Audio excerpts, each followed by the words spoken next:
Okay, we got past the technical stuff. We're going to get started. And I'm going to stand for a few minutes. Bill, do we need to say anything about anything coming up right now? The only thing is the competition based on this presentation. Okay, so the plan is just to level set. Couple contextual things here. The plan is that the contributions to the competition in September, for September, not right now because now it's done, but for September, will be based on what we're talking about today or whatever processing you want to do. We're looking for images that you have actually worked on. Okay, a JPEG out of the camera is not what we're looking for. All right. Actually asking for 4 images for each participant. So I don't think you're gonna be able to do that. This big one, that's gonna disrupt the whole scoring.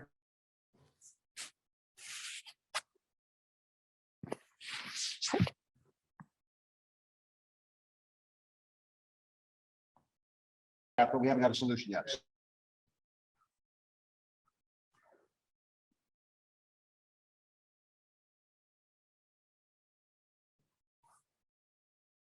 Okay, anything else?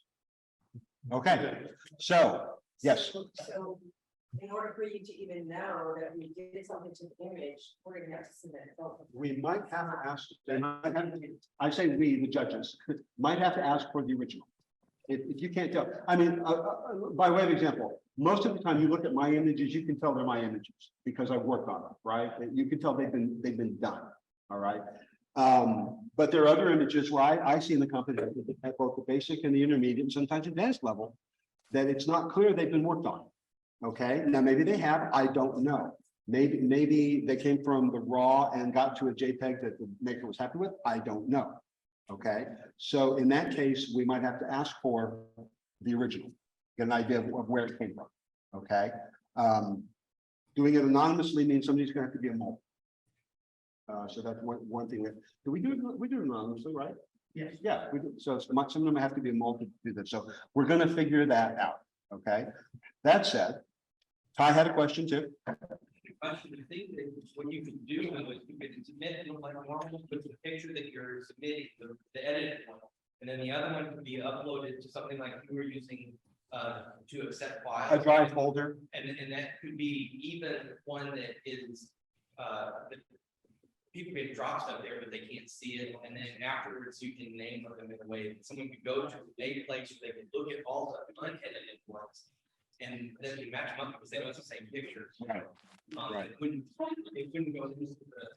Yeah, we could do that, and that's when Jim brought up, we don't have a separate competitions, but this is the other way. That you put it in before pictures. Right. And you'll get it. So we'll figure that out. Okay. Okay. So look for information on that. We'll do that. What we're looking for though is we're looking for the maker having put some effort into creating the image that we're looking at. All right. Why? I'm starting now. Why? Okay. This is where I'm starting.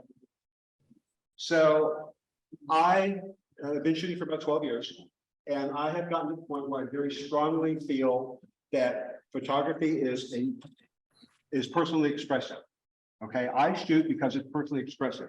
I am an engineer by trade, but I'm also a lifelong musician. So I play a number of instruments as well. I'm creative in many respects. I've done a lot of work with a number of different areas. I like to cook. A lot of things I like to do and doing creative things. Okay, but photography for me is what really hit home. So I believe that it is again personally expressive. What we are doing here today is we are endeavoring to encourage you to be personally expressive with your work, okay, to elevate your work and to do more. And I think more is something that's relative and it's always possible. Okay, I don't think I'll ever be done. I don't think anybody's ever done, you know, when they're working on their images. So I think all photographers have room to grow at any point in their career, whether you're a beginner, middle ground, or you've been doing it for 40 years. There's always room to improve. There's always room to develop. There's always room to innovate and to evolve as well. So along that line, I had the idea that it might be helpful for some people to understand how to do something that will elevate your image without making it painful. Because I know a lot of people look at something like Lightroom and think, oh my gosh, I really don't want to spend a lot of time at the computer. That's not my thing. All right. So my goal tonight is to spend a few moments with a number of images. You can see I have several here. To spend some time with a few images and to show you a number of techniques that hopefully you can utilize. What you're going to see is a lot of repetition. All right. I'm going to be doing a lot of the same thing over and over and over again.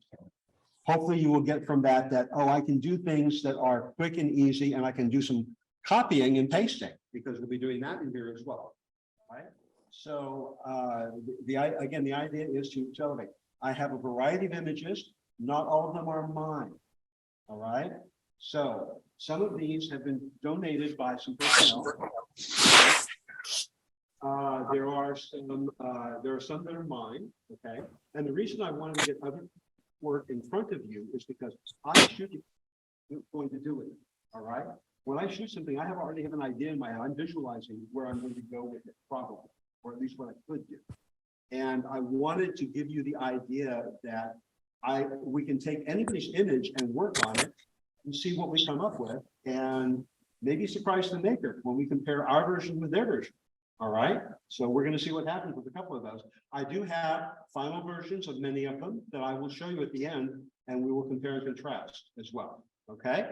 So on that note, I'm going to sit down over here, and I'm going to also add here, if you have a question, wave your hand and say, hey, real loud, because I'm an old deaf guy. All right. And I want to make sure that you are heard. And remind me, everyone, to repeat the question so that it gets picked up by the microphones if there is a question. Okay. We're going to go through as many of these as we can. We have some time, so I'm going to go as quickly. I'm going to go quickly, but there's going to be a video, and I'm recording this in 4K.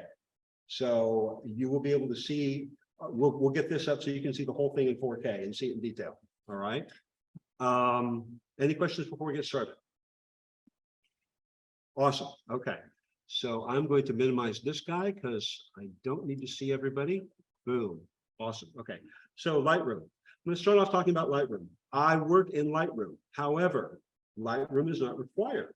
Okay. The ideas I'm going to be presenting to you can be done in other editors. Okay. Other tools. So it's not about Lightroom. It's about the technique. And I happen to use Lightroom. That's what I'm most conversant with. At $10 a month, Lightroom and Photoshop for me is a bargain. All right. I just, that's less than lunch out now. I'm sorry. It is, right? So big fan, asset management, editing, communication between Lightroom and Photoshop, lots of things that I think are fantastic. I love it. Your mileage may vary. It's not about Lightroom. It just happens to be my tool. Okay. Okay. Any questions before we go?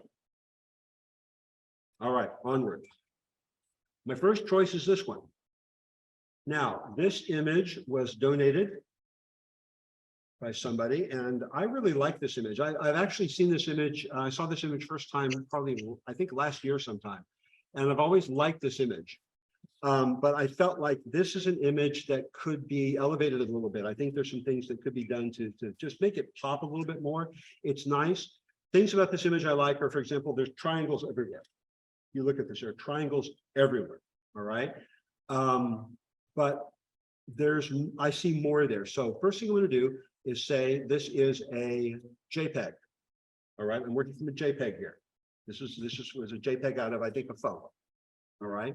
So there's only so much I can do with a JPEG, but I can probably let Lightroom think about what it needs to do and already see a difference, right?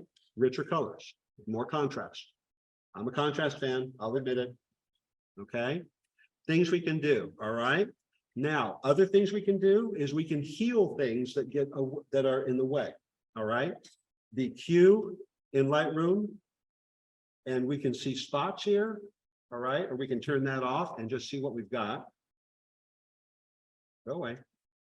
Things I need to do. Q. Right. There it is. Good. I gotta do this. So I'm gonna get rid of that rock right there because it's annoying.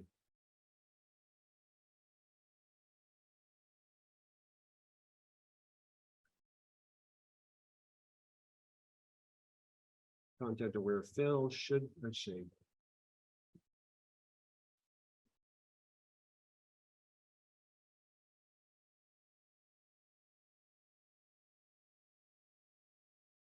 Better. Okay. And I think there were a couple of the spots here, but I'm not seeing at the moment, so we're going to move on from that. The next thing I want to do is I want to make the whole thing a little warmer, so I can adjust the tint. So what we're looking at is the color of the water on the beach. I want that to be brown. All right, so I'm going to move this up here a little bit. I can do that quite like that. Make it a little bit warmer there. Okay. You'll note I got a little bit more cyan in the water on the left and the top, which is cool. Okay. Next thing I want to do, and here's a part you're going to see repeated many times tonight. Local adjustments. Local adjustments. All right. We can do global adjustments that affect the entire image, but local adjustments are what we need to move into to really find things that bring things to life. So in Lightroom, the masking in the current version is phenomenal. And I'm taking advantage of that today, admittedly. But you could do selections in Photoshop and do the same thing. All right. So it's not just about the tool in Lightroom, it's about being able to select what you want. So what I'm going to do is I'm going to add a mask based on a brush. Right. And what I'm going to do is I'm going to move my monitor a little bit because I think we're trying to get me in the light. There we go. Is that better? Ed, is that better? All right.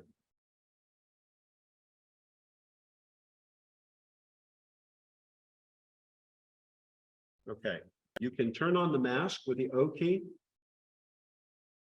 And I'm basically going to highlight all the rocks. Go. Turn that off, and I'm going to bring the shadows up on that. Arthur's rock's a little bit brighter.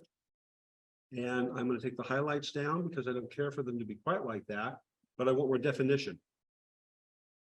Okay. And you can see what happens by turning off the mask and turning it back on. Can you see what's going on there? Okay.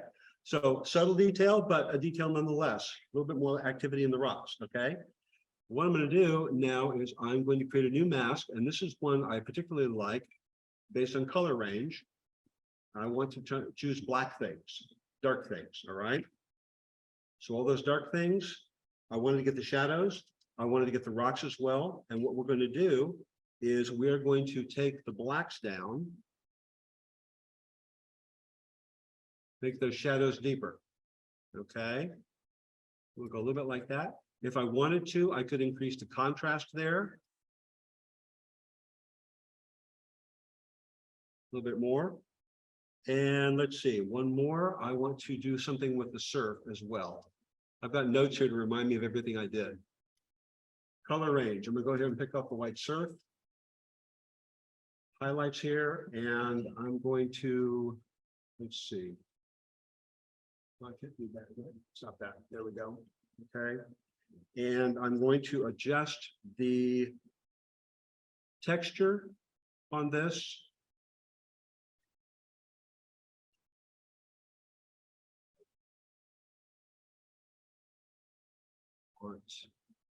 Overlay off. Bring the texture up. And I'm going to bring the clarity ever so slightly, just a little bit. And again, it's really subtle, intentionally really subtle. The idea is not to make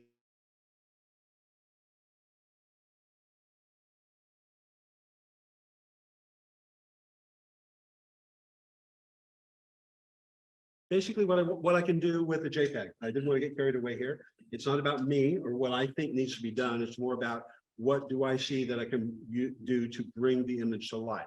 So what I'm going to do is I'm going to go over here. let's see, I'm gonna go back to, here we go.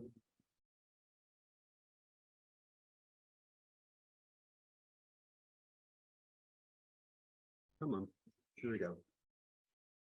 And I'm gonna do this guy. And this guy. Okay. So that was the one I did the other day. The one on the bottom was the one I did the other day. So I recreated it pretty well. I'm pretty happy with that. All right. But here's the original. Now, you will not offend me. Which do you prefer? Okay. I'm thick-skinned. It's okay. So again, this is not about me. This is about what you prefer. I prefer the top one because it's warmer. It's got more contrast. It's more lifelike. To me, it's prettier. Oh, also one thing I forgot to do.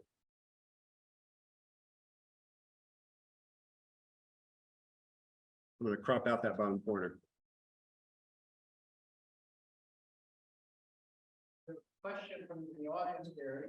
Pardon me? We have a question.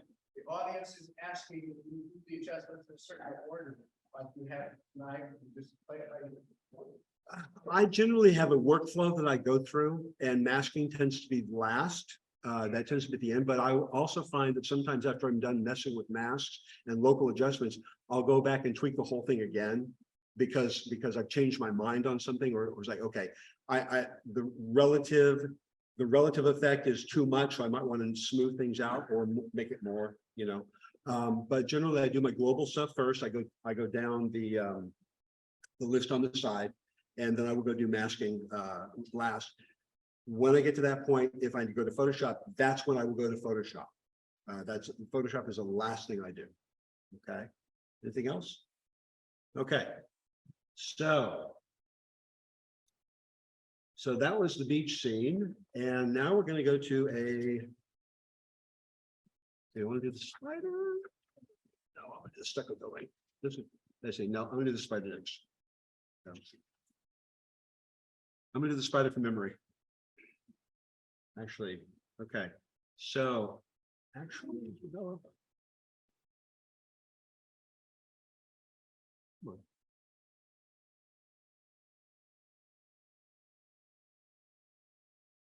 Okay, so this is a donated image.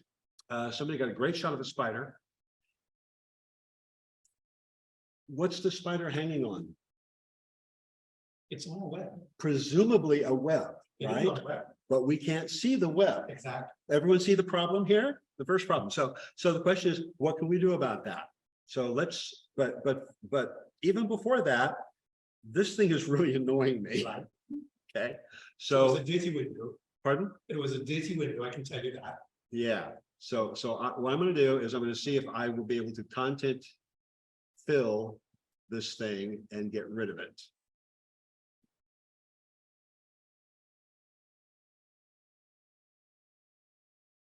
Okay.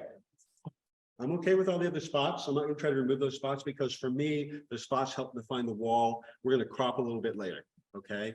But I do like that I can see the spider, but I don't like that I can't see the web. So one of the tools we like, where is it here? This also was given to me as a JPEG. So I'm gonna hit auto and brighten the sucker up, and I'm gonna back off on that because I don't think it needs to be quite that bright. We're gonna get the spider a little bit in a moment to do that. But one thing I can do is I can increase the clarity.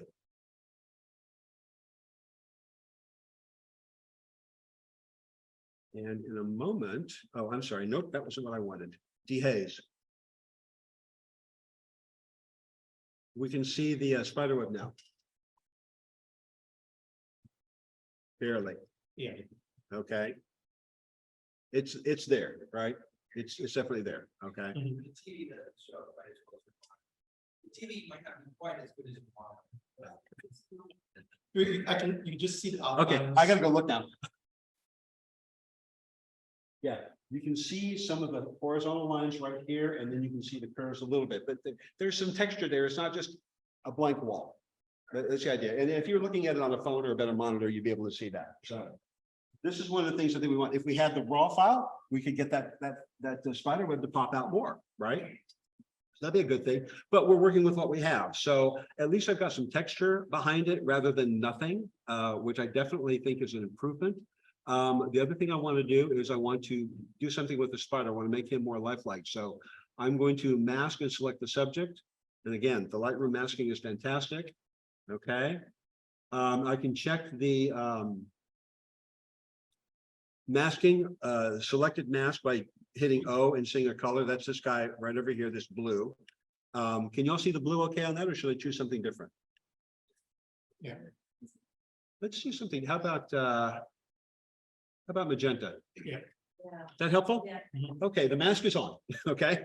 Now, one thing we don't like on this, though, is the fact that there's a mask selected between the spider's legs over on the bottom left, right? So one cool thing we can do is we can subtract from the mask using a brush with auto masking selected, which will choose the color underneath the cursor. And I will hit that, and hopefully it will remove some of that color beneath. Okay, better? Yeah. Right, better, okay, we'll turn that off. Let's give him a little bit more life. Let's bring up his exposure. Let's bring up his highlights. Okay. Let's take his shadows down a little bit. No, we're not gonna take the shadows down. We're going to increase the clarity on him. I forgot to zero clarity out. I'm sorry about that. We're going to increase the clarity. Watch what happens with clarity when I bump it up. Notice he gets darker. So that's one of the side effects of clarity, is you lose a little bit of exposure. So we can compensate with that by going back up here. And we can kind of go back and forth between clarity and exposure by adjusting and then raising or lowering or whatever, till between the two of them, we get them all together where we want it. And if necessary, we can raise the whites a little bit, probably not too much. You can see up here on my histogram that I'm not peaking anywhere, so that's cool. All right. And we can also add a teeny bit of texture to provide some detail to him. Not a whole lot, not a whole lot. And finally, we can try to do a little bit better job with a brush, a little bit better job in removing some of the mask between the legs there. Now, the great thing about auto masking in Lightroom is you just need to land on the color beneath where you want to get rid of. So I'm trying to find anything light green here, and anything in this circle that's light green, that's masked, it will take that mask away. That's how I got rid of what was over here and over here. I didn't have to be in there in between. I have to be on the same color. Okay, so the auto masking in Lightroom is very nice to allow you to tweak things like that. Again, we'll come back to that. You'll notice there's some more right here, right? Rub there, it's gone. Some more here. Kind of rub that.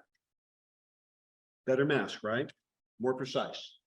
Okay, we're going here. And let's get you to fit. There we go. There we go.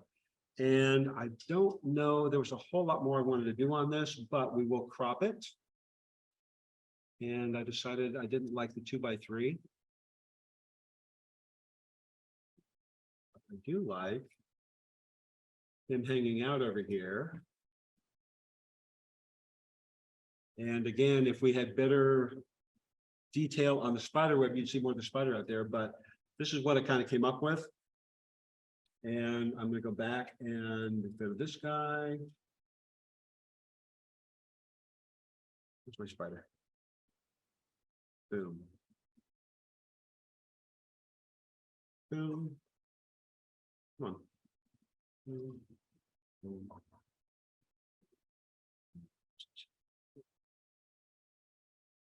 This one, yeah.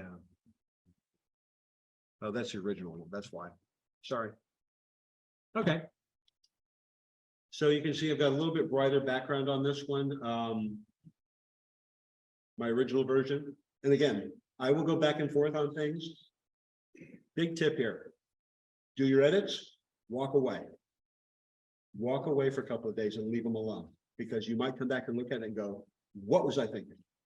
All right, maybe it's just me. I do that all the time, okay? But strongly encourage people to do a bunch of edits and then walk away for a day or two. Then come back and take another look and see what you think. All right. In this case, I actually like the one. Actually, like the one we just did better because it's got more contrast. So if you wanted to make the background completely darker so you could see the webbing a little bit more, is that doable? So let's try this. There's a couple things we can do. Excellent question. What can we do about the background? Okay. Well, one cool thing is the background is this odd color, right? It's separate from everything else in the image. So we can go to the HSL panel in here, and we could try, first of all, on the luminance panel. Let's see if we can use that to darken the background, which we can. Okay, are you guys getting any more of that out there? Okay. That's one thing we can do. Okay. We can also go to the masking panel and we can create a new mask out of the background. Okay. And you'll note that we missed part of the spiders on the legs. Again, I'm not going to worry about that right now because we're just kind of getting a little carried away here. You can adjust the exposure, increase the contrast. And again, you can go real far. Don't. Okay. I think the biggest, okay. One of the things I've discovered is if you are looking at the light in the image and you are careful about during these adjustments, making the light make sense between the pieces, right? Make the light make sense. You're going to be safe. If the light doesn't make sense, this is too far because it doesn't make sense. The spider's lit up too much. So it's not right. Okay. But if you make sure that the light makes sense for the image, you're probably going to be pretty safe.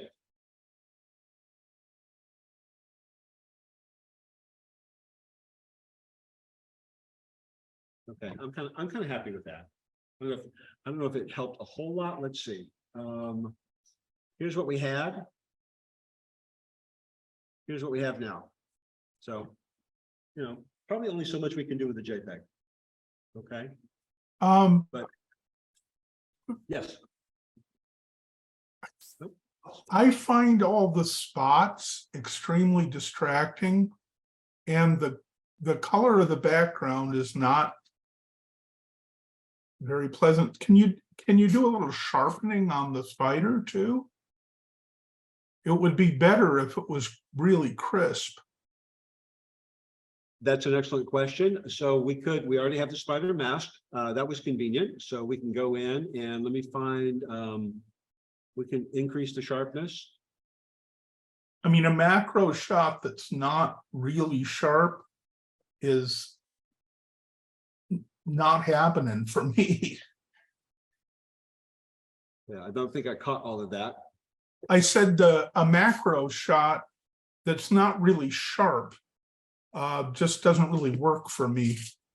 I agree. And so there seems to be lately so much emphasis on having very fast lenses and having very shallow depth of field. right. You know, if I hear that word one more time, I think I'm going to shoot myself. Somebody was telling me, I said, I looked at him and went, Ansel ain't never had no bokeh. So your preference is more depth of field for sharper front to back images.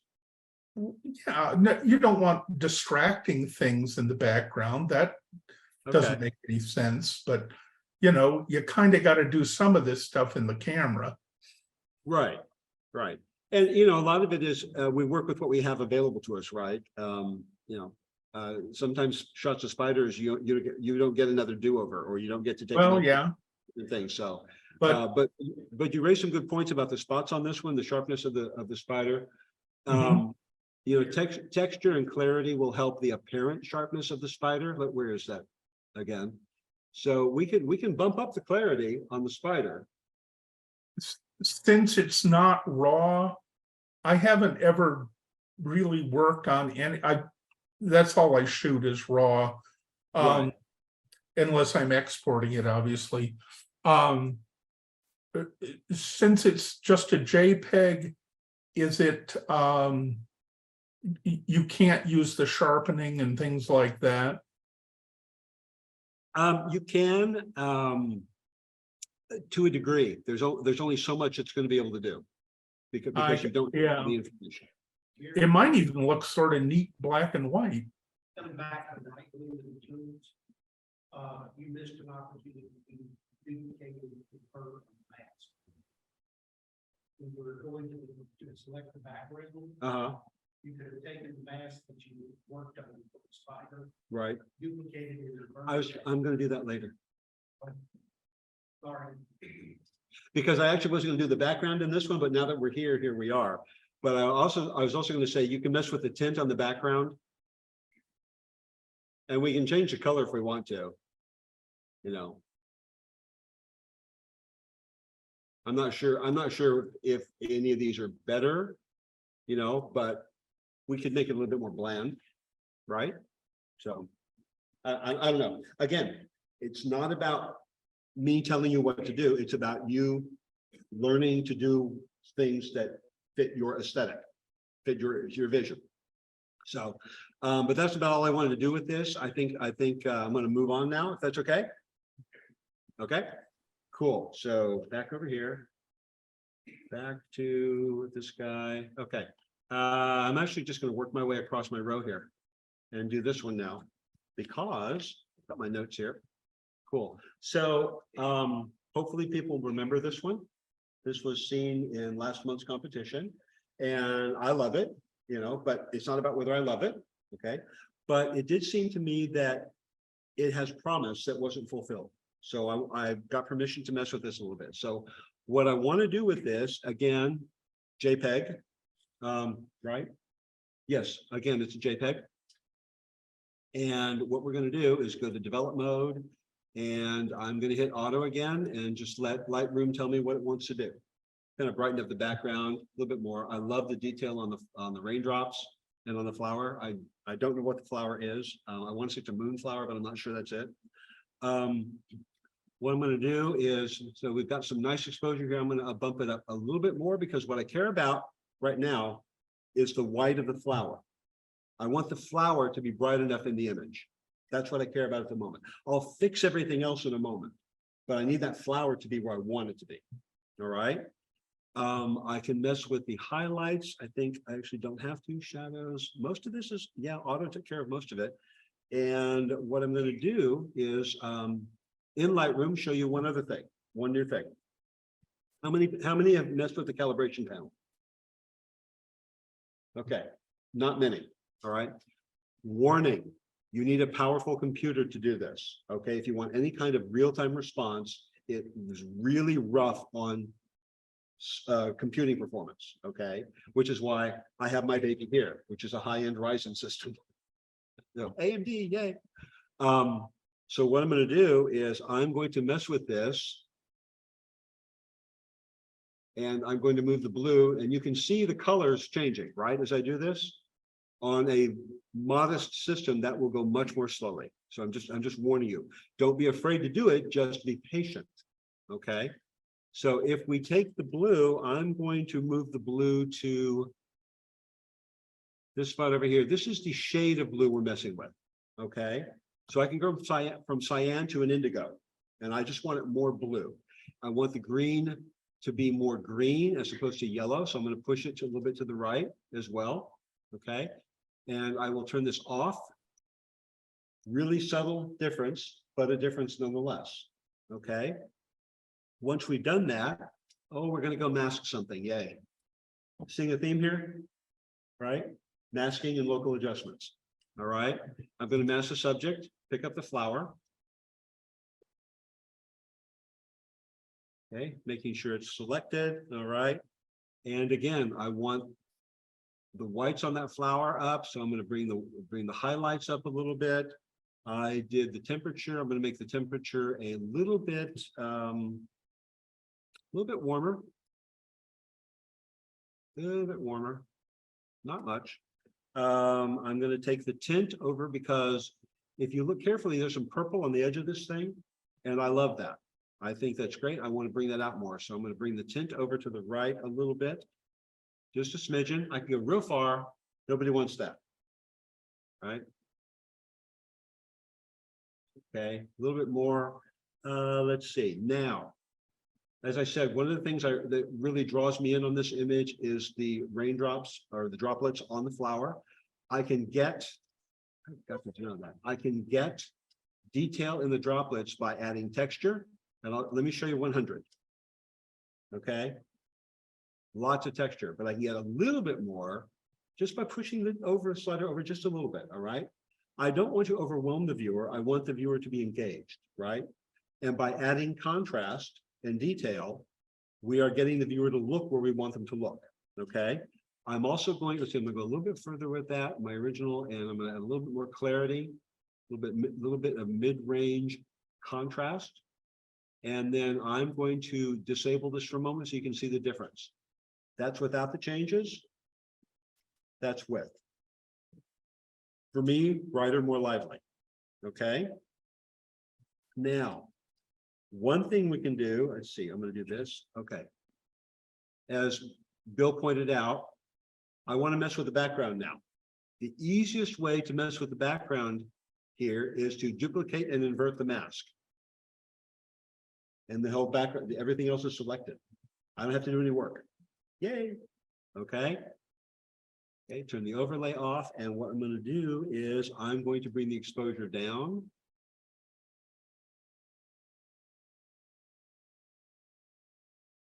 To a reasonable level. And I'm going to bring the highlights down on the background quite a bit.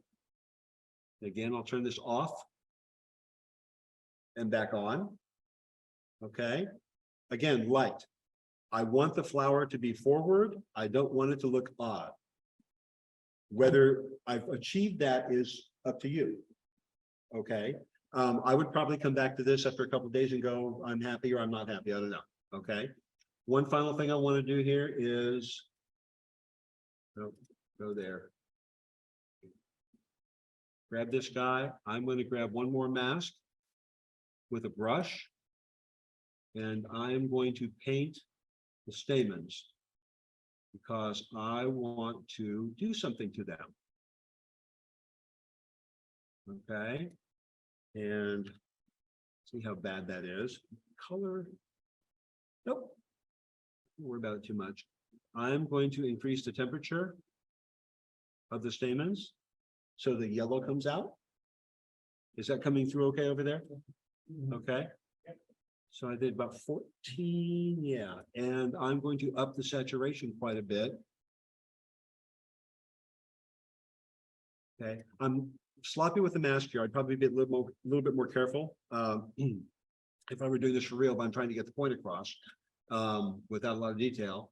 And we're going to do that, right? Blah, blah, blah, blah, blah. Okay.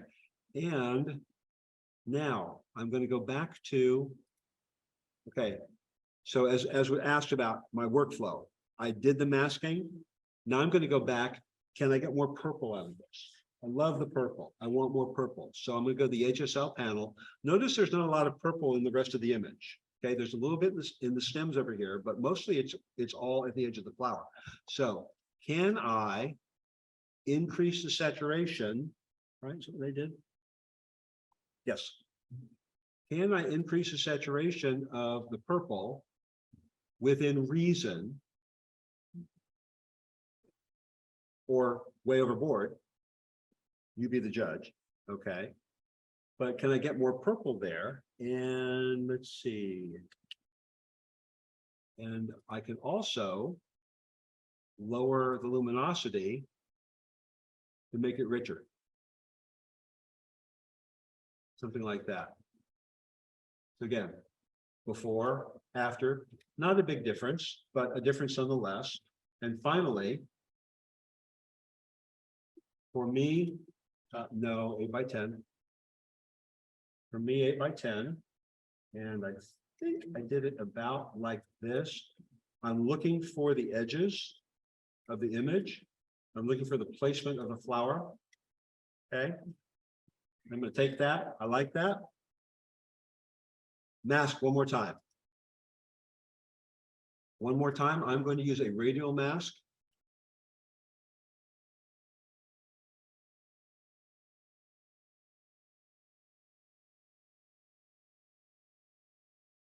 So I'm going to invert the mask. You can see the mask is over here. You can highlight it that way. I'm going to invert the mask because I want everything else.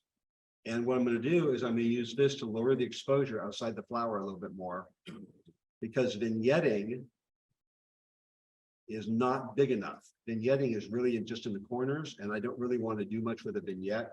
I'm just trying to darken everything as it goes out. All right. So my take on this again, getting that flower front and center. The foliage is nice, but it's secondary. I want the flower to be the center of attention. And let's go back to this guy. Boom. Yep. So here's the original. And here's the one we just did. Okay. So what do you think? Thoughts? Generally pretty good ideas. Okay. Very typical use, you keep a lot of them, when you take the exposure down on them, versus it's right there. On the final crop, right? And it could be. That's choice. So, yeah. Let me see what I did before.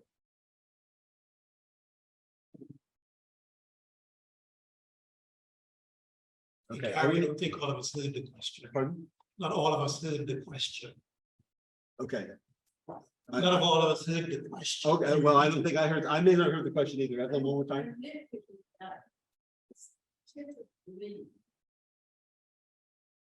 On the right hand side.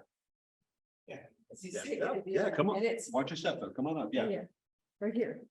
Yeah. Oh, yes. Yeah. Just a little bit more. Yeah. You could have gotten it, or you could have, or you could. The vignette would have changed. Excellent point. And so this one here, which is the one I did yesterday or day before yesterday or 3 days ago, you can see it's not quite that, but there's still another problem right there, right? Yeah. So lots of leaves. All right. So Border Patrol looking for those things. And that one there would actually be.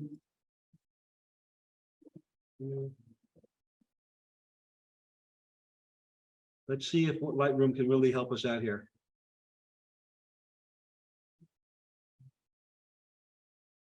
Not bad. It's Not nice, bad.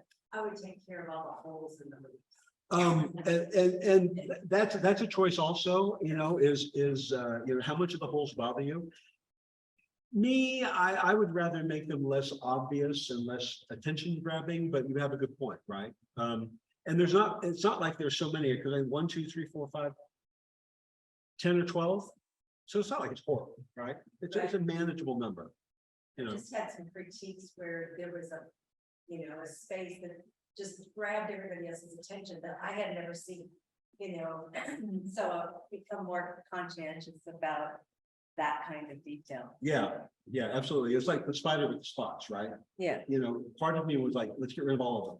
Yeah. And part of me was like, but you're talking to somebody who has spent 20 minutes spot removing 100 things in an image just because so many dots show up. So I've been there. Okay. Any other questions? All right, let's move on. Cool, we're making good time here. All right. Okay. Let's see. I'm gonna get rid of this guy. We're gonna go back over here. Okay, another one. So stucco building somewhere. Lots about this that I think are very intriguing. Lots about this that I think needs fixing. Okay, So we're going to work at it, and I've got my notes here. With lots of notes, so bear with me. First thing we're gonna do is straighten the building, right? Because that's really annoying. Okay, But- Judgment calls. pardon? I think that can be into the judgment calls. On some pictures, maybe. Absolutely, absolutely. So that's an interesting point. So for me, and let me explain my thought process here. For me, this is very graphic, right? There's a lot of empty space in this, which I really adore. Okay, it's very graphic with the window and the lamps and the shadow and this wonderful shadow over here coming from some building, and you've got the sky in the background, and then you've got other elements that need to go away. Okay, so for me, my vision is I think this needs to be simplified and straightened and just made very simple. And so that's the direction I'm going to go. Okay, so the first thing we're going to do is we're going to straighten it. Now, I don't know about you guys. We'll try auto. Auto does a good job. If you are not used to straightening or transforming your images in Lightroom and you haven't played with guided transformations, get used to them, because sometimes Lightroom doesn't know what it's doing. And you need to go in and figure out where two verticals and two horizontals are to really square things up. But here, thankfully, it did a very nice job. Okay. So what we're going to do, and this is a raw file we're working from. So we're going to check healing. Now, speaking of dots, right? Dots. Okay. So what I'm going to do is,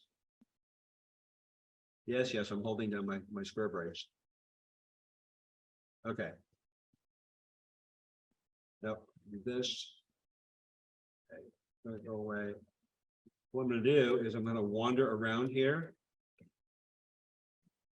I'm going to look for things that I find objectionable. There's one. There's one. There's one. There's one. There's one. There's one. There's one. There's one. And I'll stop there. Okay. So I'm going to get those things off the wall. That for me is annoying. Simple technique really helps keep detracting things away. Things that are going to draw your viewers' attention. We don't need the spots because they're going to draw the viewers' attention. Okay. Then we're going to crop a little bit because I think I want an 8x10. So what I'm going to do is I'm going to go here. Because I kind of like that. I want to bring the image down to the three things that attract my eye, which are the two lamps in the window on this building. Lower right corner, we're going to get to in Photoshop in just a moment. Okay. Once we've done that, first thing I do is I go to the profile, and I think it shows camera VV. Choose vivid. Okay. You can kind of wander around and see these different effects. But I like this one because they're richer, a little bit more bold. So I'm gonna go with that one. Okay. Auto. I admit to cheating. I hit auto all the time. I never go from scratch. I just let the Lightroom tell me what it thinks needs to be done, and then I go from there. There's no harm in that. I just listened to a podcast a couple days ago that this subject came up, and I'm not the only person who does this. So don't worry about it. I'm going to bring the exposure down though, because for me that was a little bold. Okay, we are dealing with shadows in either the mid-morning or the later afternoon. So I kind of want a sense of the light isn't quite so glaring. So I'm going to bring that down there. So I brought that down to 1 point. Yeah, probably that. Okay. Other than that, I'm pretty happy with it, but I am going to increase the contrast because I like contrast. I keep saying that, I know. Calibration. Back to the calibration panel. So the red, we're going to end up 4. Okay. Red can go from there to there. Nice horrid colors, right? But I want it a little bit more orange because of that wonderful stucco color. I'll put it right there. Green, I'm going to take more towards the yellow because, again, stucco color. Okay. And blue, I'm gonna take more towards cyan because the sky is just a little bit too much for me. I could go way over there, but that's too much. So a little bit of that. Get that going there, okay.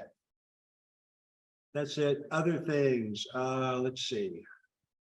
Okay, parenthetically, I haven't been doing this on the other ones because it's already been done, but we have a raw file.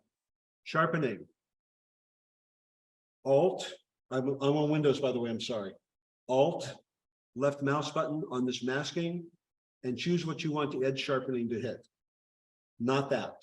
That's 0. That's 0. That's 15. That's 85. Okay. I only want to sharpen those things.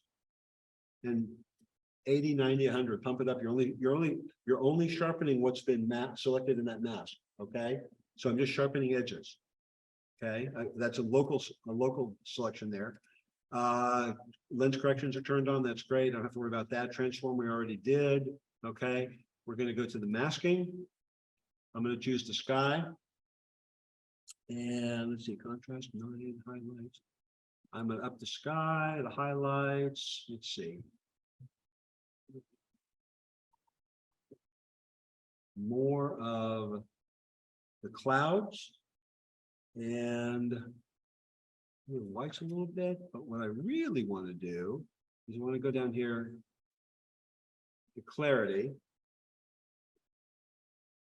No, I actually had it there in the first place already. Let's see. Okay. Okay. Now, parenthetically, I'm a cloud person. I like clouds. I like big, angry clouds. I like to throw clarity under clouds so they have lots of definition and wonderful stand out. I like clouds. That doesn't work here, right? This image is not about the clouds. This image is about the stucco and the lamps and the window. So I have to fight my inclination to make the clouds stand out and kind of tone them down. And so that's what I've done here, kind of keep them under control. A little bit of texture never hurt anybody though. So that's okay, just so long as we have a little bit of definition up here. Right, we're good there. And I might suggest easing the saturation a little bit, because for me, that blue is just a little bit much. So I'm thinking more like that. No, more sky. Okay. Wish that monitor were calibrated. That would be very helpful. Okay. Next thing I'm going to do is I'm going to create another mask based on objects. And the AI stuff in Lightroom to select objects is fantastic.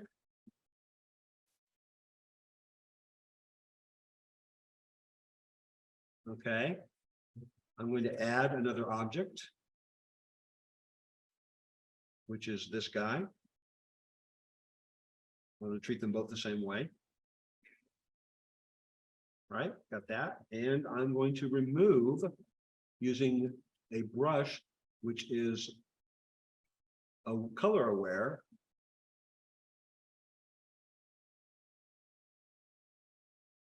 Oh, don't do that. I'm subtracting already. Boom. Put that in there. And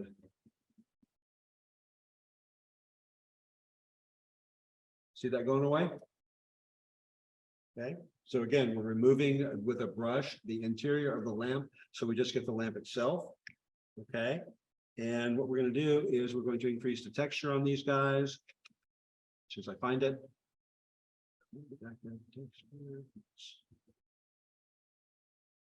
Okay, we're going to add some clarity as well, make them stand out, and we're going to dehaze a little bit, just a smidgen.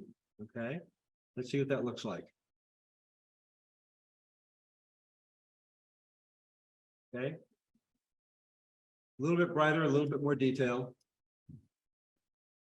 Okay, okay. A little bit darker, a little bit more detail. There we go. Okay, notice the shadow change as well. Did you see the shadow of the lamp change? no mask. Look at the shadow of the lamp. Got darker. Okay, so I'm creating contrast over here, and there's a reason for that, which I'll get to in a minute. Okay, we did that. I'm going to do the window frame here, and I'm going to do the mask with a brush. Okay. Oh, I want to see the whole thing. Okay, we've got all that. That. Nope.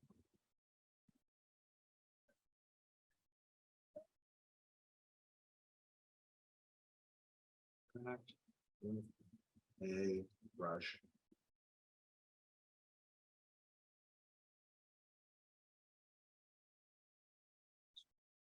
And get rid of all that stuff because I'm being very sloppy about that. Okay. Now, why am I doing that in the window? For me, the detail in the window is unnecessary. I know it's a window. That frame in there is distracting to my eye. I don't want it. So what I want to do is I want to make that darker in there. The only thing I want to see is that shadow and that light hitting that right edge inside there. Everything else in there is not to me important. Again, it's a graphic image to me, so I don't want to see that depth. I want to see these things. All right. Did that, we did that, we did that. Window frame. Okay. Range. Okay. And finally, I'm going to add another mask. Yep. Color range.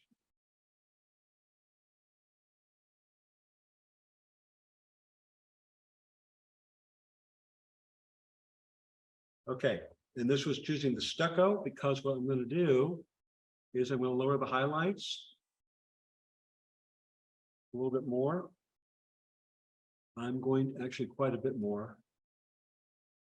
I'm going to increase the temperature because again, more yellow. And I'm going to push the saturation up a smidgen. And at this point, I feel like it holds its weight with the sky.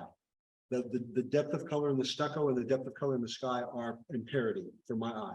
Okay. Again, personal choice. It's not about me telling you what has to be done. This is what I'm seeing here in this image. All right. And just for fun, I'm going to go with a little bit of dehaze. Zero that. Because when I do that, I get texture in the stucco. I don't know if you can see it or not. It's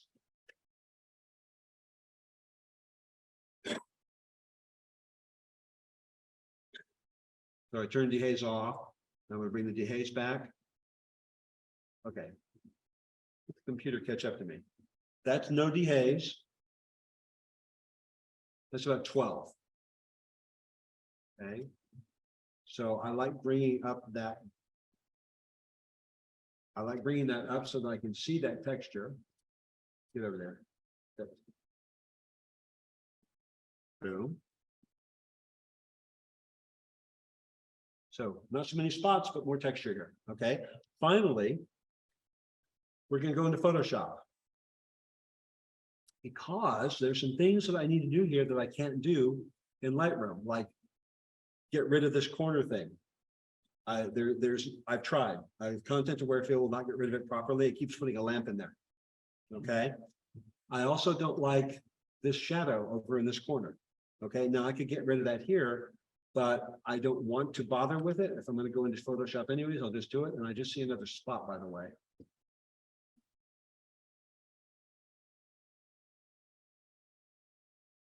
Good, gone. Edit in Photoshop.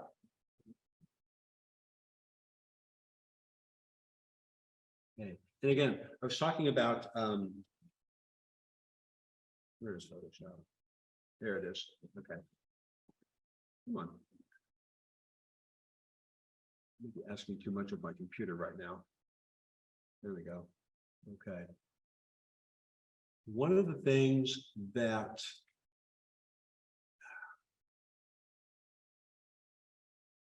out of the way. One of the things that Photoshop is particularly good at is doing content aware removal. And the reason is because Photoshop is working on a raster, right? Photoshop actually has this buffer with this image in it. Whereas Lightroom is working with instructions that it has to apply to the image. So some things are better left for Photoshop that make life simpler. Content aware removal is one of the great things. So what I like to do is just go in here, choose the loop tool. I will loop here.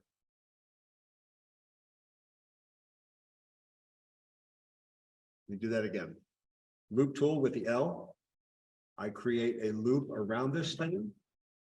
Let it close. And the keystrokes I have memorized. It's Alt E for edit.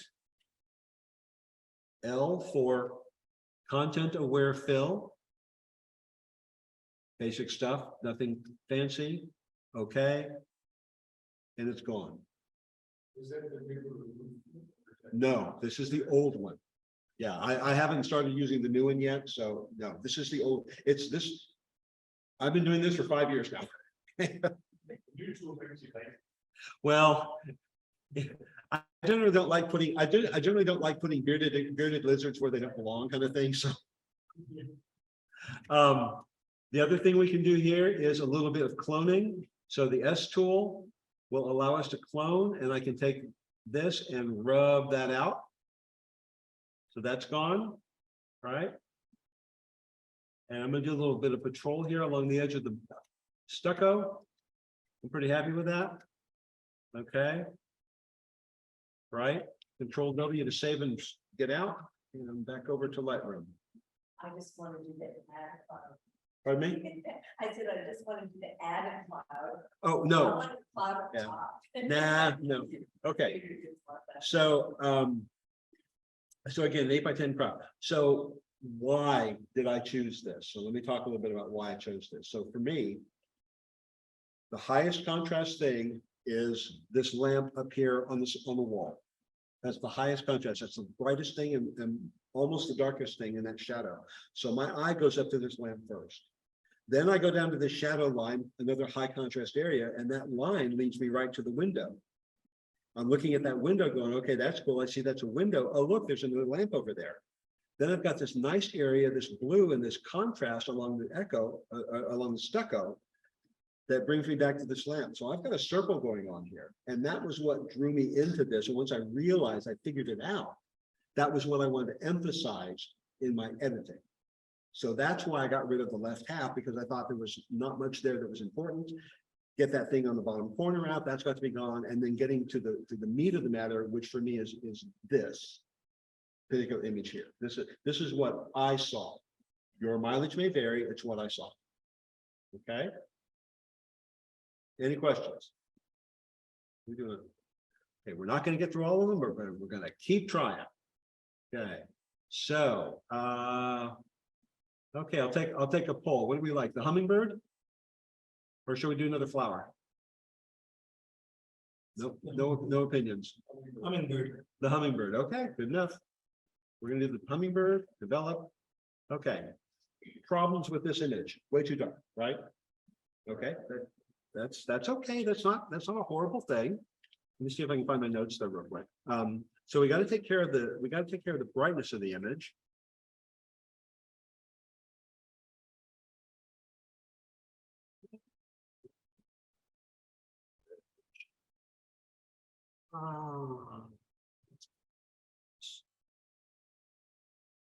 Clearly on the last piece of paper, I'm going to pick up. There it is. Okay. But well, I always start with the profile. So I'll go in and pick a profile. I might change it later, but it's usually where I start. And I picked, this is also a raw image.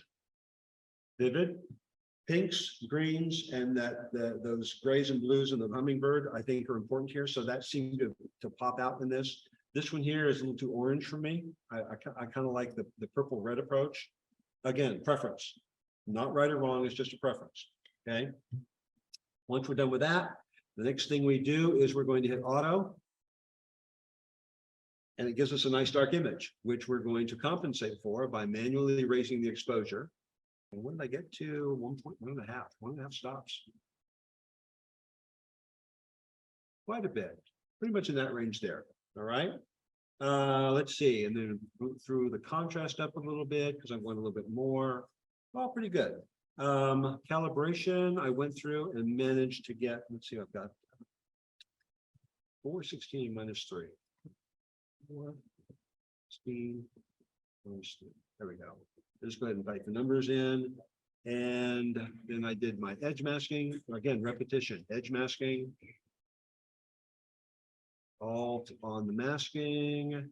Amount up to 100, 95, 95 is good. Let's see.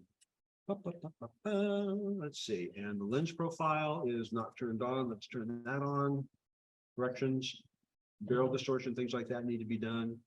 And then finally, we're going to go to, oh, look, masking. So local adjustments. First things first, subject. What does it think the subject is? Doesn't always get this right, by the way. Close, right? So we'll take all of that. We're going to go ahead and dehaze. Got to fix that. Going to dehaze a little bit, more definition. We're going to run the clarity up a little bit, and we're going to run the texture up a little bit as well. Not a whole lot, but when we look, we want to be able to see details in some of these things. Okay. Next thing we're going to do is we're going to create a new mask, but I only want the hummingbird this time. We know it thinks the hummingbird and the flower are the subject. So I'm going to go over here and do this with the object selection tool. Get the hummingbird. Happy. That's awesome. And what we're going to do is we're going to up the exposure on the hummingbird because he's a little dark. Got to fix that. Exposure just a smidgen. Okay, and here you could play with things like the highlights, you know, the shadows, and just kind of work the hummingbird to make sure he's brought out a lot. I'm not going to go through those details right now. I'm just saying that you could. Let's see, and we're going to add a little bit more clarity because we like having plenty of definition on the hummingbird. And shadows, and then I brought the shadows up too. And again, this is about the light, making sure the light makes sense. We can't get carried away on the hummingbird if the light on the flowers looks odd compared to it. So we want to make sure we're okay. And today at this moment, I'm okay with that. I might not be tomorrow, but today I'm okay with that. Okay. One more thing we're going to do here. I'm going to add a radial. I'm going to click the right thing here. A radial gradient on his eye.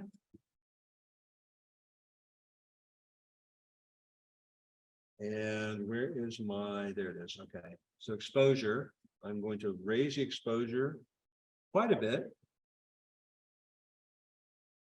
Because I want his eye to pop. Highlights also,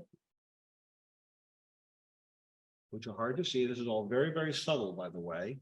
Shadows also, because there's a reflection there. I want to get that reflection to pop out. And again, a little bit more definition. Make sure the clarity is up where it belongs. So can you see how sharp that eye is now? Right? So off of there. Off. Off. On. Okay, do we like that? Want to see it again? Off. The eyes comes on. So just a little detail on the animal eye works for people too.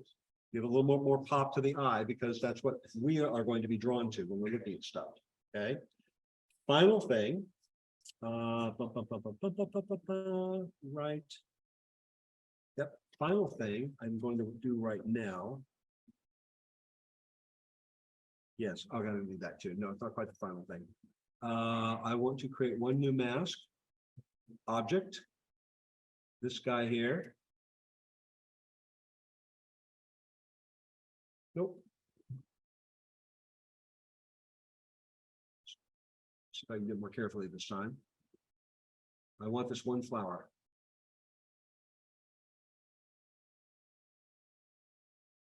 Okay, we've got the flower selected. What we're going to do is bring up the highlights on that flower. And again, all very, very subtle. A little bit more definition with clarity and with dehaze. And again, we don't see it. It's a very detailed change, but the idea is again, making that sharper, trying to give a little bit more contrast to that thing so that our eye is drawn to the hummingbird and that flower. The rest of the flowers are kind of secondary. So final thing we can do, we go to our original mask, which was all this fun stuff. We're going to duplicate and invert the mask. And we're going to bring. No, that's not what I want. Go back. I want the exposure. Exposure down a little bit. We're going to bring the temperature up a little bit, making it a tiny bit warmer. More yellow and green rather than just green. Okay, those oranges and yellows in the background are now coming out. Obviously, flowers back there. All right, and then we're going to blur it by lowering the clarity. So if I get to the flowers, you're going to see this a lot. If you have a bokeh filled image, if you have blur in your background, if you choose a background in a mask and run that clarity to the left about 50, you will blur the image and give more of an Orton effect to it. Okay, it's a cool thing to do, and it makes the background softer. It softens the background. It's a very simple thing to do. Select the background, run the clarity over to the left. Okay, so it's a cool thing to do. All right. Finally, we got to crop this because Border Patrol shows a problem. We got flowers there, we got flowers there, flowers there. So I'm going to crop it to where I think it needs to be. The trick here is that I also want to make sure things I like are included.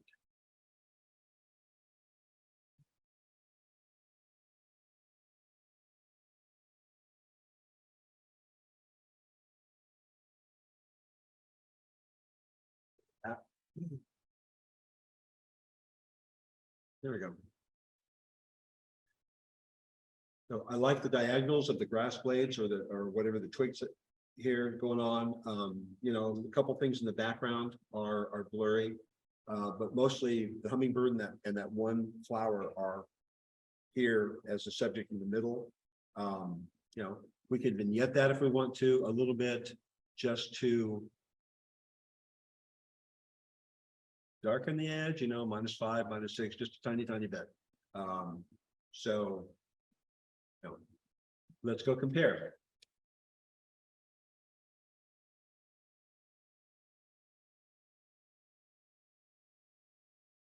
Original, and where was our copy? This one? We did this one.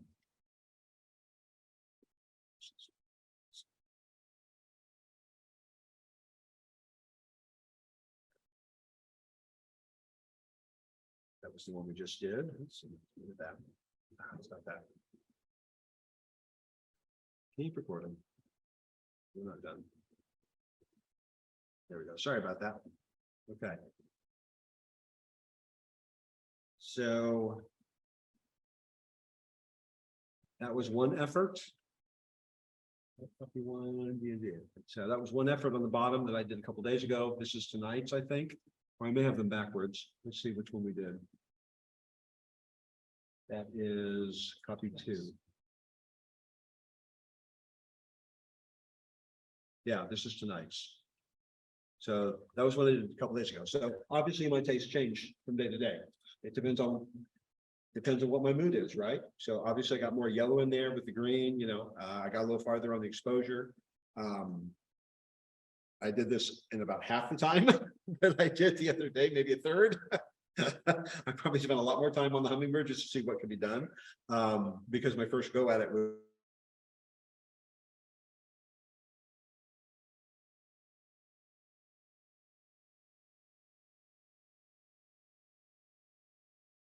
with masking are a godsend to do things, and thinking about what you're trying to portray, to communicate with your image, what you want people to pay attention to. So I'm going to show you one more here. I don't want the day to get away from us.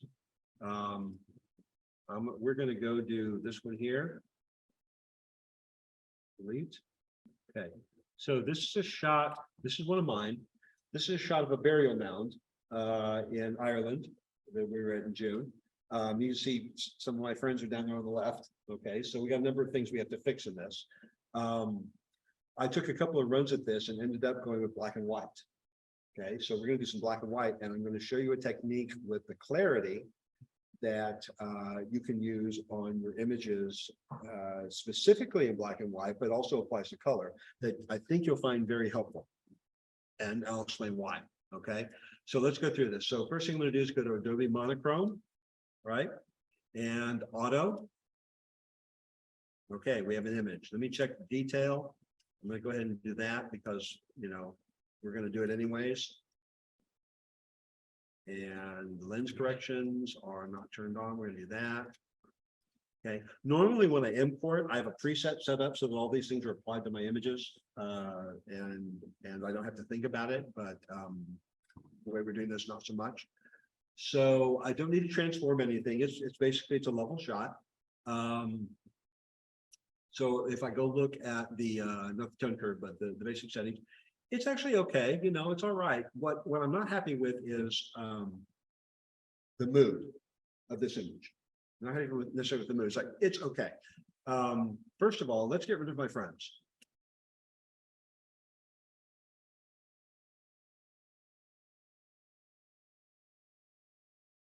I can live with that. So Not bad, huh? doesn't that give you some sense of scale? Pardon me? Doesn't having those people there give you some sense of scale? True. I think the tree accomplishes that. I feel like the tree accomplishes that to a certain degree, but It could just be a yeah. small tree. Pardon? It could just be a small tree. It could be a large tree. For all we know. Yeah. So that's right. Today they annoy me. Okay. Then they're gone. Okay. So the other thing I'm not happy with is the color of the sky.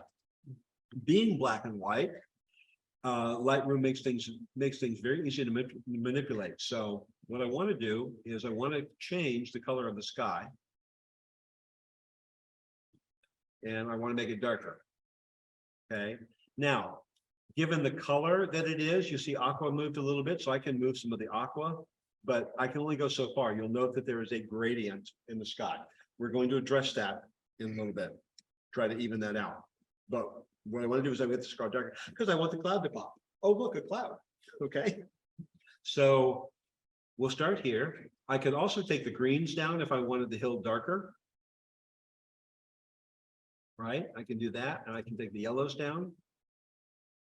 Make it real dark if I wanted to. All right.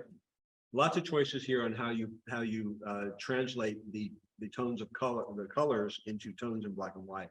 But I wanted dark. So what I'm going to do is I'm going to go masking. I'm going to create a mask based on color range. All right. And I want it to be blue. And that's going to get quite a bit of it for me, right? Okay, which is great. And I'm going to lower the exposure more, make it darker. Okay. I am going to then invert this for right now. Duplicate and invert. Okay, so a lot of that. But I need to get rid of all this stuff out here. So I'm going to subtract the object, which is defined as the hill, which is going to take me a moment to paint over. And you have to do this all at one time or it starts processing. So should have got my tablet out first. There we go. Okay, I am currently selecting the bright areas in the sky. So what I want to do is I'm going to up my clarity. And I'm going to push dehaze a little bit, which coincidentally makes the sky darker, which is to my benefit. A little bit of texture, and then I'm going to go back up here and I'm going to lower the highlights because I don't want the clouds quite so stinking bright. And you'll notice I'm benefiting by making everything dark, right? Now, you'll also note that I'm starting to develop a halo on the horizon, right? Which is where I want to go with this, to show you how to deal with that. And that's okay for the moment. I'm also going to take this and I am going to duplicate it And now I have a second one, all that stuff. And then I'm going to intersect it with a linear gradient. So I'm going to combine two masks together. So I've got all that stuff in the sky selected, and then I'm going to take this guy. And I'm going to add a linear gradient. And what I get is the combination of those two things together. You'll note here now, it's that lower area on the horizon that is the combination of those two things, okay? And now I can treat that separately from the rest of the image. And I want to lower its exposure to try to match the rest of the sky. And I have made the halo way worse, right? Okay, but I've got the sky more uniform, and I've got the clouds popping a little bit more. There's a little haze here that I can't really deal with, so I'm not going to. I'm going to let it go. But I wanted that contrast between the sky and the clouds, and I wanted the gradient to be gone. So the choice of a linear gradient to select part of that, to mask that and lower it, helps me control things. You'll note there's a brighter spot here on the right side. Okay, I could add another gradient and collect that and make it dark. So I could build up my mask or pieces of to lower different areas in exposure and get overall the aggregate to where I want it to be. Okay, I'm just doing it with the one right now to demonstrate the idea, but the whole point is that the masking tools are incredibly flexible here, and you can pinpoint exactly what you want now in Lightroom with the help of its selection tools. But that's great. However, what are we going to do about this halo? So this is where tablets come in. Okay, we're going to create a new mask with a brush. Right? There we go. Oh, I'm upside down, sorry. There we go. Okay. And I'm going to lower the size here. And I'm just going to put my anchor there, and I'm going to brush in. Okay. Without putting my knuckle on. Okay. Brush.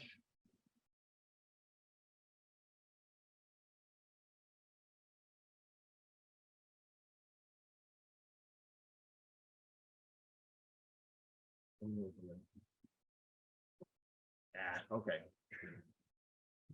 Well, we'll do this again.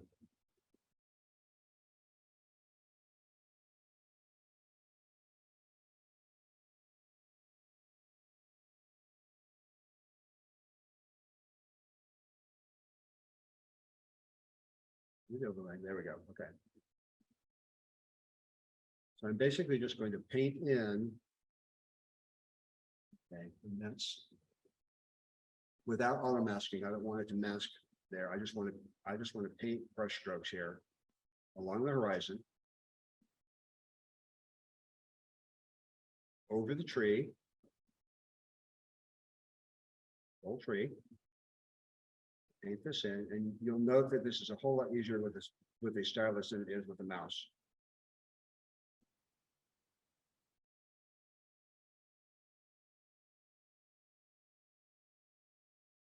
And a little bit right there. Okay. Then we go down here and we take clarity down. So,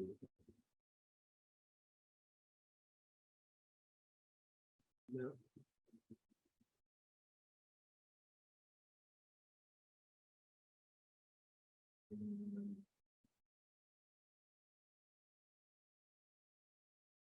Lights.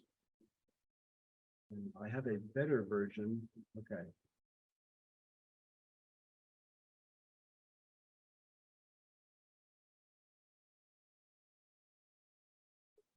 I need to do a better tutorial on this because I'm not going to be able to get you where you want it to be with just a few moments worth of effort. But the idea is that painting with anti-clarity will help deal with that halo. And I'm going to go ahead and show you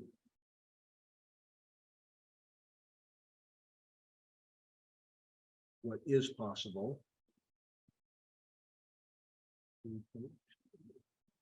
Library.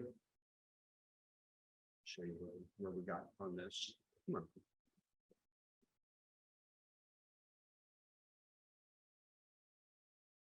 Okay. This one had a halo almost as bad, if not as bad as that one. And you'll note that it's not there. Okay, so I'm going to spend some more time putting together a tutorial on this because it's a great technique. I haven't practiced it a lot, but it's a great way to get rid of halos. Okay, and I'm demonstrating here that this particular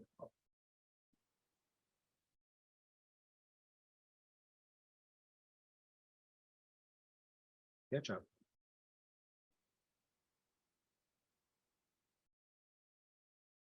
Let's see if it will show me. Let's do copy. I'm not gonna get to demonstrate what I want here. It was there. So I'm gonna put together a thing here. Anyway, this.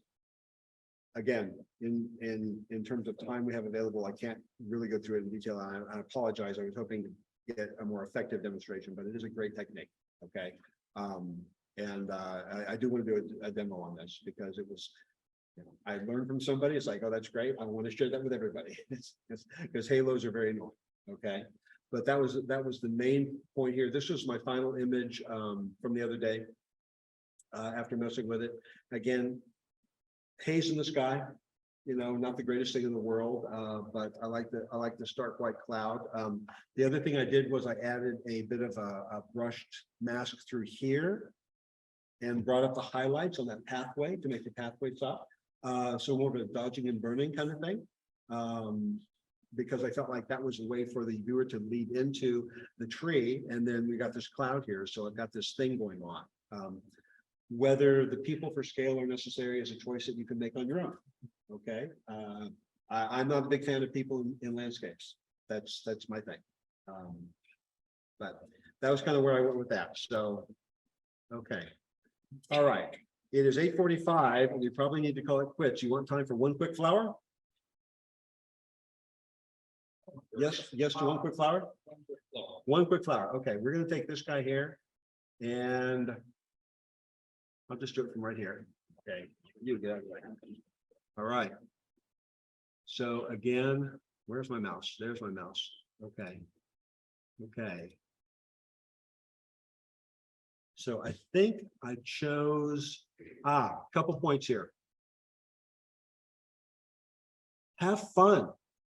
The profiles in Lightroom change things up a lot. Have fun with them. Okay, that may not be real, but as a personally expressive artistic statement, I don't care. Okay, it's not about real for me for this case. If I wanted to do real, I can do real. But this cosmos, I think it's a cosmos. This cosmos to me is just gorgeous. And for me, I want more of a color theory contrast going on than nature in that garden provided to me. So I'm going to choose a profile that lets me do that. I could do that, or that, or that, but I really like that blue-green color in the background. Okay. So that was my choice. I think, I'm pretty sure that was my choice. There's a number of others in there. It depends on the camera. And again, auto. Okay, brings things to life. Not a lot that has to be done on this one. Detail, edge sharpening. I keep repeating this, right? It's the same thing over and over and over again. All right. Lens corrections always with chromatic aberration correction. Oh, look at that. Lens correction got the corners lit up. That's pretty cool. Okay. I could, if I wanted to, make it more contrasty by changing to a medium contrast curve. Okay. I can go in the calibration and change the color scheme quite a bit.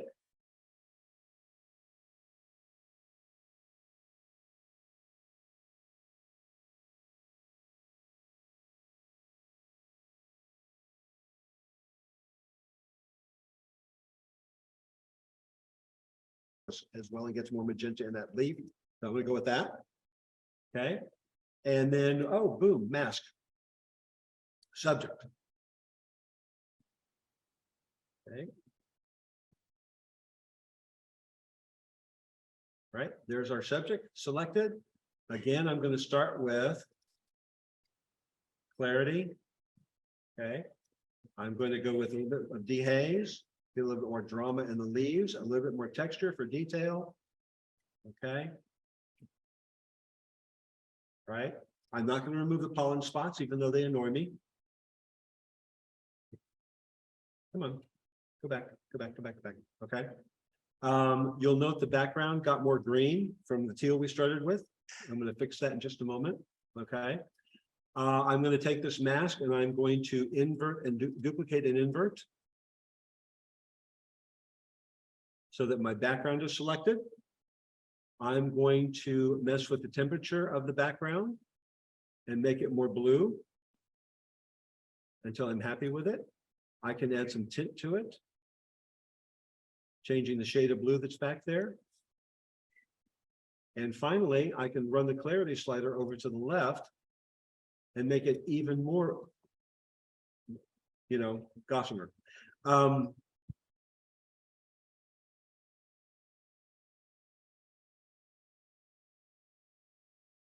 by 10.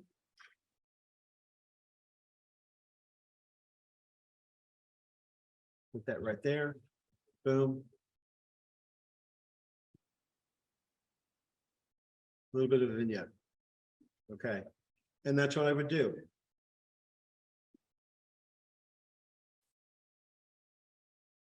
Let's see. Let me show you both of them. Come on. Click. Click. Okay. The one on the right was the one I did a couple days ago. My original one, that was what was going to get submitted for this month, but it didn't happen. I forgot. The one on the left is the one we did today. Okay, so you can tell there's no one answer. It depends on my mood and what strikes me in the moment. Here, it's not about this is the way it has to be done. It's about here are the tools. So the selective masking in Lightroom is a godsend, and it allows you to do so much manipulation of your image. So that's, I think, really where you want to spend your time learning more. A lot of this is obviously repetitious. It's the same technique over and over again. And don't be afraid to push, right? I'm curious to see. I didn't get to all the ones that were submitted. I'll go through a couple of them in a moment just to show you what I did. But I do want to talk to some of the submitters. Here is, let's see, go there. So here's one.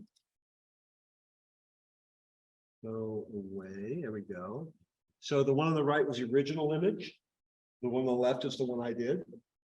I went through and selected the people using objects. Okay, so one at a time, I just kept adding a mask for the object and selected the people. And then I brought them up in brightness and I added contrast so they would pop out. Opened up the shadows so they were so dark. You can see they're very dark on the right. So I made them more present. I selected the sky and added some clarity and dehaze to the sky to give the clouds definition.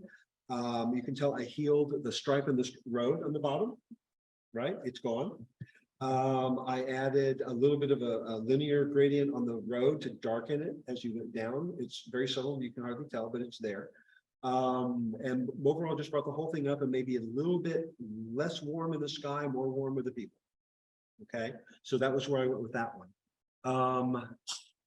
And again, it's just selective adjustments, not just taking everything as a whole, but making a decision on what I want. What do I think I need to look at? What is it that I'm trying to say with the image? What is it I want people to see here? I'm going to do this one here. This is the original, and this was my take on it. So in this particular case, this sitting on a hill, I thought was really cool. I warmed the whole thing up. I added some color grading in the shadows to make them more blue, because I like the whole orange blue thing that the image was just giving me to begin with. And then I added some radial gradients in this building, here, here, here, and then I added some more over here. So the buildings that were more lit up, I wanted to bring them up even further by making their highlights, making them more obvious so that they're popping out. And then I did a couple spots, I think here and here, where I added a little bit of warmth, made the lights a little bit brighter. Okay, but again, trying to figure out what I think I need to look at in this image versus what was there. You know, it's like, okay, it's kind of flat. So again, a raw file. And last one we're going to talk about. Oh, wish I'd gotten to this one too. This is a good one. So there it is. Here's the original. Great cliff face. Love this, right? This is my take on it. I wanted the rock formation to stand out. I did want definition in the clouds, so I did mask the sky. There is clarity in the clouds, okay, and some texture to give them some substance, but not making them overly bright. Okay, I did create a mask for the mountain in the right-hand side and controlled him, because once I had done overall first adjustments, that mountain got bright. So I needed to select the mountain to take him back and calm him down. So now he's about where he was, although he's a little crisper, right? A little more definition. Okay. But I wanted that rock formation to be the star of this image. Okay. And then the last thing I did in the rock formation was the white bands. I brushed across the white bands to bring their highlights. I wanted them brighter. I wanted more contrast there, but I didn't want to mess with the red. Okay. So those are the things that appealed to me that I wanted to see more of. I don't know how I feel about the tree in the lower right corner, but you can see how I felt about the tree in the upper right. It's gone, right? Okay. And I didn't crop any. This is still the original crop of the image. Okay. So that was the heel. Make that go away. So is there more that can be done? Probably. But this was my quick 5, maybe 10-minute take on this. So I think that was all the ones. A couple of my flowers I was going to show you. Let me show you one more thing here. So I did this one. Haven't posted this to Facebook yet. So I did this one. And again, this is one of the artistic profiles with weird colors, which I'm not ashamed about at all. But I had another shot with this flower. And so what I wanted to do was I wanted to copy the settings. Let's see. Oh, I need to be in develop mode. I wanted to copy the settings. Come on. Copy. Not gonna do this to me. Over here. Okay, last one. Right. Boom.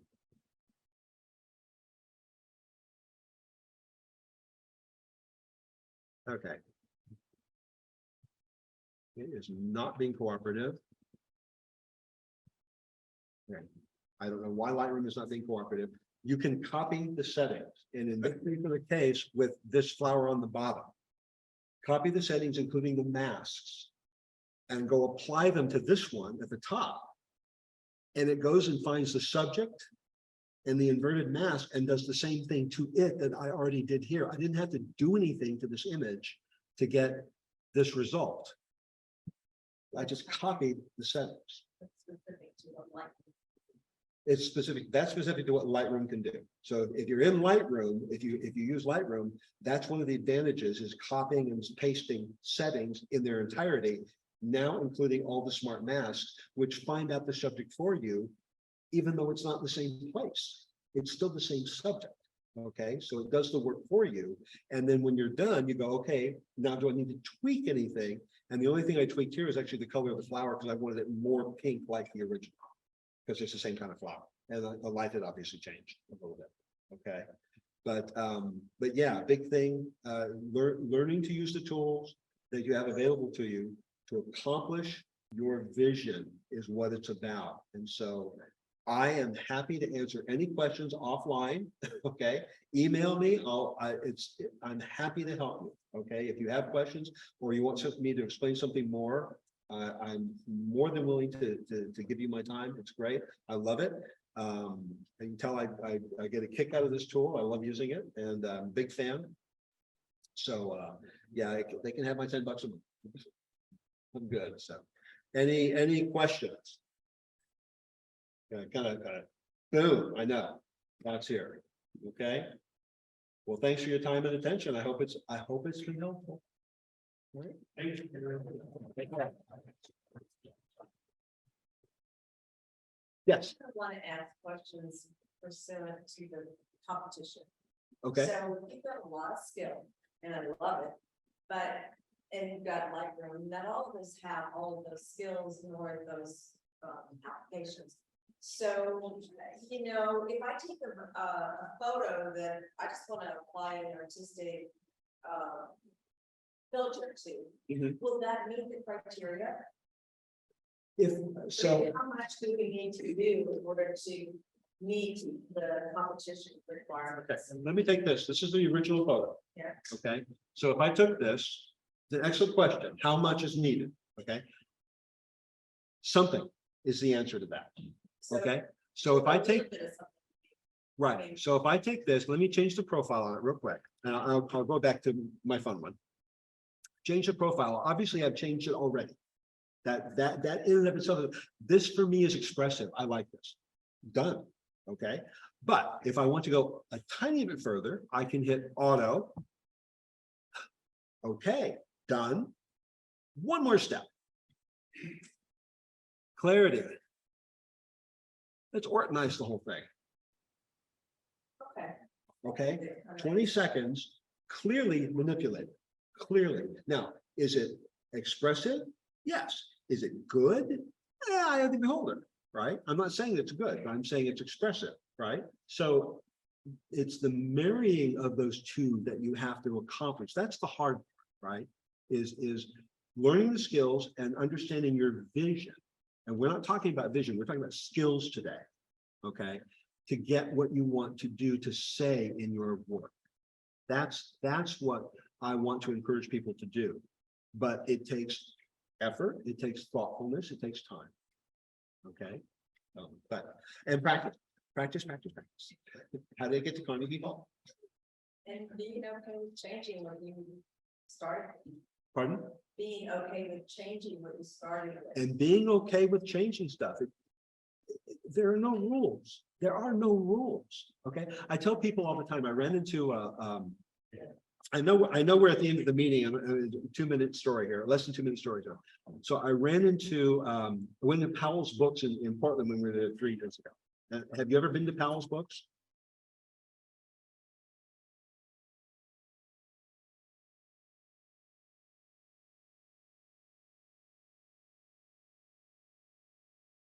And there's more than one of them. That's a great thing. But the one downtown is a city block in size. It's so fun. So you go inside and there's books everywhere. And so I went upstairs because there's more than one floor and found the photography section, which was half this room, maybe a third of this room in size, so all kinds of stuff. So I'm going, okay, I can't carry everything home. This is a problem. But I'm looking through the bookshelf and I find a book that says why it doesn't have to be in focus. And it was $8 and I bought it. And it's about 160 or 200 little essays on things artists do that fall outside the norm, that aren't about being in focus, that don't follow the rules. And it's fantastic. The rules don't apply if you don't want them to. Rules, Pirates of the Caribbean, they're not really rules, they're more a set of guidelines. Okay? My favorite quote from that movie, they're not really rules. Okay, it's not really a code, it's not really a code, is the pirate code, is that what they're talking about? I think, but it's more a set of guidelines. Okay, so do what you want. People do what they want all the time. Why can't you? Why can't I? Why can't Patrick? You know, do what you want. Okay, in my opinion. All right. All right. Okay. Okay. Did we shut it down? Yeah. Okay.